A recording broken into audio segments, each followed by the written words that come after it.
Today, I'll give you my top 10 Netflix series recommendations that will help you improve your English. As a polyglot, I can tell you that watching TV is one of the best ways to not only improve your listening skills and help you understand different accents, but it also expands your English vocabulary. It's basically how I learned English as a kid, and look how far it got me. So grab a snack and let's get into it. The number one series on my list is Cobra Kai. You done?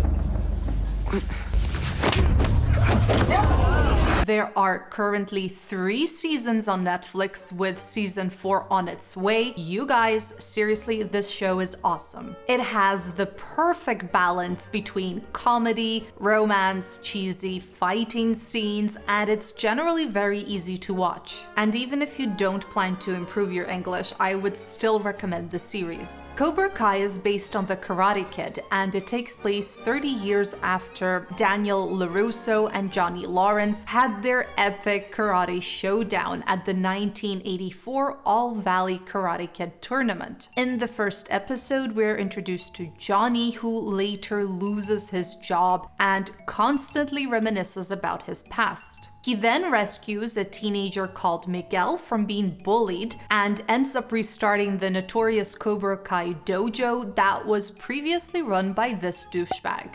The reason I personally recommend this series to you is because it's super easy to follow the plot and conversations. Even more importantly, you'll learn a lot of English idioms that native speakers use on the daily. Yeah, you two seem to have this pretty well in hand. It's a normal Saturday afternoon, a couple of grown men about to kick each other into a pool. Moving on is the Canadian show Working Moms that currently has 4 seasons on Netflix. I've picked this show for 2 main reasons. One, like Cobra Kai, you'll learn a bunch of useful idioms and vocabulary associated with daily life, like work and childcare.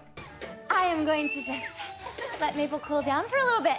And 2, the show provides a very raw and realistic portrayal of motherhood in today's day and age. Yes, this is Kate.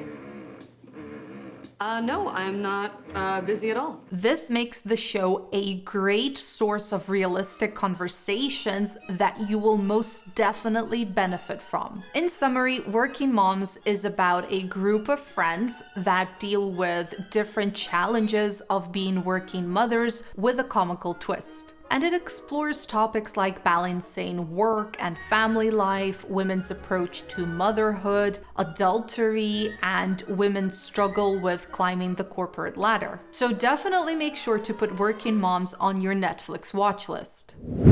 Quite similar to Working Moms, another great show to watch is the crime comedy drama called Good Girls.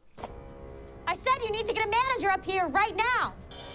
I better get a manager up here right now or I will start capping people and I'm not even joking, mother. Some people have actually called season 1 of Good Girls a gentle feminist version of Breaking Bad, but then you will see that in season 2, that's not the case at all. The series features 3 suburban Michigan women, all mothers. All 3 protagonists are struggling financially and are sick and tired of having to worry about money. So tired that they decide to rob a local supermarket, and eventually they end up making counterfeit money. I swear each season is better than the last, because the crime adventures just keep getting bigger and better. I won't get into any more detail about the plot because I don't want to spoil it for you, but it's a must watch and it has hilarious scenes. And now one of my favorite shows of all time, The Good Place. It stars Kristen Bell, who has voiced Anna in Frozen, and she also starred in comedies like Forgetting Sarah Marshall and Bad Moms. So The Good Place is a fantasy comedy consisting of 4 seasons about Eleanor, a woman of a questionable moral compass that dies and goes to the good place, which is another name for heaven. You, Eleanor Shellstrop, are dead. Cool. The Good Place is a small town constructed by the architect Michael, whom Eleanor meets upon arrival. The gist of the plot is that Eleanor realizes that she's not the person who Michael thinks she is, but plays along anyways and meets her designated soulmate, Chidi. She eventually feels guilty and tells Chidi the truth. I wasn't a lawyer. There's been a big mistake. I'm not supposed to be here. Wait, what? Eleanor then tries to right her wrongs with Chidi's help, seeking to finally earn her place in the good place. There's a humongous twist at the end of season 1 that I personally didn't see coming, and there's plenty of small twists and turns throughout the series. It's a critically acclaimed show for a reason, and thankfully for you, it's a series that is not difficult to understand. You'll learn a lot of great expressions and maybe, just maybe, pick up American sense of humor. My next recommendation is the show Never Have I Ever, which unfortunately only has 1 season so far, but season 2 might be coming out later this year. It's a coming-of-age comedy drama about a 15-year-old girl, Devi, who's of Indian descent, and we follow her through her journey of trying to cope with her father's death, Indian identity, school life, and her relationship with her mom, Nalini, as well as her drop-dead gorgeous cousin, Kamala. It features several hilarious scenes that depict the true struggles of a developing teenager. You mind going to the store and buying me a thong? I will not be buying you a tacky-ass thong. And some of the most savage comebacks. You wish you were cool enough for intravenous drugs? Oh, drugs are like cool now? I didn't realize you were a hillbilly tweaker. I guess you're skinny enough. I'm not skinny, I'm jacked. For now, until you morph into your big fat dad. Shut up, my dad's hot. It got 97% on RottenTomatoes.com, and for the right reasons, because it's brilliant. It's a certified fresh pick from me. Now, if you're big on Latin American soap operas or telenovelas, then you're gonna love Jane the Virgin. There's a total of 5 seasons on Netflix, and to be honest with you, it was a little bit stretched out and probably should have ended in season 4. But that of course didn't stop me from binge watching all 5 seasons. Jane the Virgin is about a young woman, Jane, who has grown up watching so many telenovelas that her life turns into one. Like, seriously. I really don't want to go into too much detail about the storyline, but all I'm gonna say is that Jane gets pregnant but remains a virgin. No, there's no magic involved, just science. The show is full of romance, drama, comedy, deceit, plot twists, and everything and anything you'd expect from a telenovela. The bonus here is that you'll hear a bit of Spanish from dearest abuela so that you can also brush up on Spanish. With a whopping 12 seasons, the next show on our list is The Big Bang Theory. If you've already watched it in your native language, you've gotta watch it all over again in English, because the way Sheldon speaks is untranslatable. Very well. But if this leads to opiates or hallucinogenics, you're going to have to answer to my mother.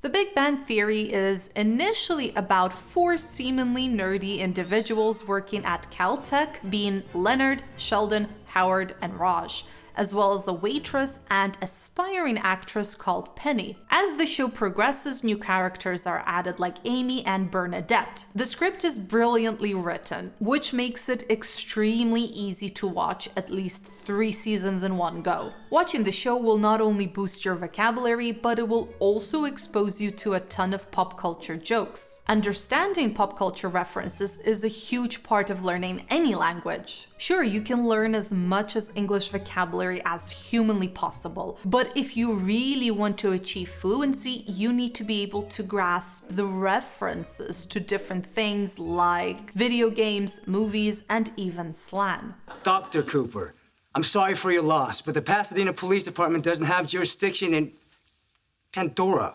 That's from Avatar. World of Warcraft takes place in Azeroth. Goodness gracious, how are you allowed to carry a gun? And The Big Bang Theory has plenty of that. A couple of weeks ago, I finished watching the show Superstore, and I couldn't wait to recommend it to someone, and so here we are. The series is written by Justin Spitzer, who, as it so happens, was also one of the writers of The Office. and it stars America Ferrera, who you might know from Ugly Betty. It's one of those shows where you can just pick a random episode and then start watching it. You don't have to follow each episode religiously to understand what's going on. Superstore is about a group of employees working at a Cloud9, a superstore in St. Louis, Missouri, and that's pretty much it. It's a really unique series because it follows a really large group of employees instead of just concentrating on a few lead actors like Amy and Jonah. But that's something that makes Superstore so fresh and the secret behind the show's success. In terms of learning English, this show is pretty great because you learn vocabulary associated with shops and have a glimpse of how it's like to work at an American superstore. Why can't I paint my face to look like Bob Marley, but Elias can paint his to look like a Smurf? Okay, the second one was a stretch. Now, before I talk about the last two shows, bear in mind that these two require you to have an upper intermediate or at least an intermediate level of English to actually understand them. But feel free to watch them either way. And these two shows are Mindhunter and The Last Kingdom. Mindhunter is about FBI agents Holden Ford and Bill Tench and psychologist Wendy Carr, who work at the FBI's behavioral science unit at the FBI Academy. In a nutshell, the two agents interview serial killers to help them solve various murders. The show is set in the late 1970s, and it's an adaptation of real events that led to the concept and coining of the term serial killer. Because the show is a psychological thriller, the kind of language used might not be suitable if you're a beginner. Regardless of your level of English, I highly recommend Mindhunter, especially if you're someone like me who loves psychology and crime. And finally, the historical fiction series The Last Kingdom. So the story takes place in the 9th century, and it's about the tension between the Saxons and the Danes when England was made up of independent kingdoms. Be warned that the show is quite gory and it has a lot of blood and fighting scenes. So if blood and violence are not your cup of tea, then unfortunately this is not a show for you. And like I said a moment ago, The Last Kingdom is quite a difficult show to follow if you don't pay close attention to it. It has a lot of subplots, complex characters, and just generally a lot of things going on at the same time. You'll also hear a lot of different accents throughout the series, which again might be quite difficult for you to understand. However, this is precisely why I'd recommend this show for you and for anybody that's learning English. Exposing yourself to different accents all at once will help improve your English tremendously. Well, that's all from me. Let me know what you think about this video and my recommendations in your comments. Remember to hit that like button and subscribe to my channel to never miss a video.